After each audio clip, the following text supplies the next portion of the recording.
السلام علیکم۔ اچھا، آج سے ایک نئے سلسلے کا آغاز کرتے ہیں، وہ یہ کہ قرآن پاک کو ہم ترجمے کے ساتھ پڑھیں۔ تو وہ یہ کس وجہ سے میرے ذہن میں آیا کہ ہم سب جو ہیں وہ اتنے مصروف ہوتے ہیں کہ ہمیں ٹائم ہی نہیں ملتا کہ ہم قرآن پاک کو پڑھیں، اور ایون اگر کبھی پڑھ بھی لیں تو عربی ہم پڑھ لیتے ہیں اور اس کا ترجمہ جو ہے وہ ہم نہیں پڑھ سکتے۔ تو اس وجہ سے ہم صرف جو ہے وہ ترجمہ پڑھیں گے، اور جو 834 پیجز ہیں میرے پاس جو قرآن پاک پڑھا ہوا ہے، تو اس کے اگر فرنٹ اور بیک سائڈ دونوں ایک دن میں اگر ایک پیج پڑھا جائے، یعنی فرنٹ اور بیک سائڈ، تو یہ ٹوٹل بنتے ہیں 417 پیجز، یعنی 417 پیج بن جاتے ہیں۔ تو سال میں 365 پیج 365 ڈیز ہوتے ہیں، تو یعنی آپ یہ کہہ لو کہ ایک سال اور 50 دن کے اندر قرآن پاک کو ترجمے کے ساتھ ہم ختم کر سکتے ہیں۔ لیکن اس کے لیے کنسسٹنسی چاہیے کہ ہم مسلسل ہر روز جو ہے وہ اس کو پڑھیں، اور اس میں کوشش یہی ہوگی کہ اس کو پڑھا جائے۔ اگر تو آپ کے پاس ٹائم ہے تو آپ خود پڑھیں اس کو ترجمے کے ساتھ، تو اگر ٹائم نہیں ملتا یا رہ جاتے ہیں تو یہ جو میری آڈیو میسیج ہوگا اس کو سن لیا کریں۔ تو آئیے شروع کرتے ہیں۔ سب سے پہلے آج جو ہے وہ قرآن پاک کو پڑھنے سے پہلے جو اس کی جو کچھ احکامات ہیں ان پہ نظر ڈالتے ہیں کہ جب بھی قرآن پاک کو پڑھا کریں اس سے پہلے اس کو وضو کیا کریں، اور قرآن پاک کو کھول کے اعوذ باللہ من الشیطان الرجیم پڑھنا ضروری ہے۔ یہ قرآن کا پڑھنے سے پہلے یہ اس کا حصہ نہیں ہوتا اس وقت کا، لیکن یہ حکم خدا ہے کہ جب بھی پڑھنے لگو قرآن پاک کو تو اعوذ باللہ من الشیطان الرجیم پڑھ لیا کرو، تاکہ تمہارے ذہنوں کے اندر جو ہے وہ قرآن پاک جو ہے وہ کا جو مطالب ہے ان کے اندر شیطان اپنا دخل نہ ڈال سکے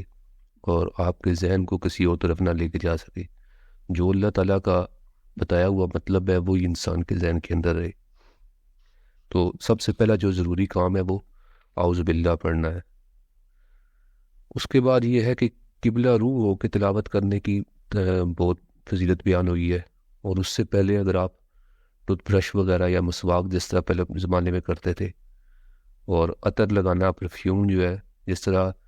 نماز کے لیے کہا گیا ہے کہ اپنے اچھے کپڑے پہن کے نماز کے لیے خدا کے سامنے حاضر ہوا کرو، اسی طرح قرآن پاک پڑھتے ہوئے بھی انسان کا کوشش کرے کہ کپڑے صاف ہوں اور پرفیوم جو ہے لگا کے تھوڑا خوشبو کے ساتھ پڑھنا شروع کرے، اور خشوع و خضوع یعنی خدا کی طرف متوجہ ہو کہ یہ جو میں پڑھنے لگا ہوں یہ خدا کا کلام ہے، یہ کوئی عام کلام نہیں ہے، یہ اللہ تعالیٰ مجھ سے باتیں کرنے لگا ہے۔ یعنی خشوع و خضوع کی طرف انسان اور غور و فکر سے پڑھے۔ غور و فکر کا مطلب یہ ہے کہ جو بات بتائی جا رہی ہے اس پہ تھوڑا غور کرے کہ یہ کیا کہا جا رہا ہے، یعنی یہ غور و فکر کرنا۔ قرآن میں بھی کیا تم قرآن میں غور نہیں کرتے، کیا تم قرآن میں فکر نہیں کرتے؟ اس کا مطلب کیا ہے کہ اس کو سمجھ کے پڑھنا۔ اس کے بعد جس وقت یہ ہے کہ انسان کو قرآن کے اندر کوئی ایسی بات کی جائے جس کے اندر خداوند متعال اپنی نعمتوں کا ذکر کر رہا ہے، اس وقت انسان یہ فیل کرے کہ خدا تعالیٰ وہ نعمتیں مجھے عطا کرنے کے لیے کہہ رہا ہے کہ تمہیں یہ دیا جائے گا، اس وقت خدا کا شکر ادا کرے اور خدا سے دعا مانگے کہ یا اللہ مجھے بھی یہ نعمتیں عطا کر، اور یا مجھے اس قابل بنا کہ میں بھی ان نعمتوں کا حقدار بن سکوں۔ اور جس وقت کوئی عذاب کی آیت ہے اس وقت تھوڑا ٹھہر کے یہ سوچے کہ خدا تعالیٰ مجھے یہ بتا رہا ہے کہ اگر یہ کام کیا تو یہ عذاب ہوگا، اس وقت خدا سے پناہ مانگے کہ خدایا مجھے اس عذاب سے جو ہے جو تو نے کفار کے لیے یا جو آیت کے اندر بیان کیا جا رہا ہے اس سے پناہ عطا فرما۔ تو یعنی جہنم کی جو آیات ہیں اس وقت پڑھتے ہوئے انسان یہ فیل کرے کہ یہ جو ہے اگر خدا نخواستہ میں نے یہ عمل کیا تو میرے ساتھ مجھے یہ چیز بتائی جا رہی ہے، اور اگر جنت کی بات آئے تو اس وقت یہ کہ یہ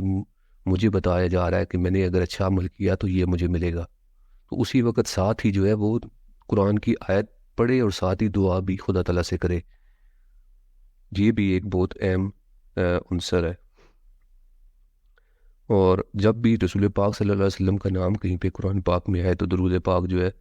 وہ پڑھنا چاہیے، اور قرآن کو کوشش کریں اچھی آواز میں پڑھنے کی کوشش کریں۔ اس کے علاوہ یہ تو جو جتنی بھی باقی علماء کرام بھی چیزیں بتاتے رہتے ہیں، یہ وہ کچھ وہ تھیں جو میں نے کہا ضروری سمجھا کہ یہ بھی بیان کر دی جائیں. تو ابھی اگلے آڈیو میسج کے اندر انشاءاللہ ہم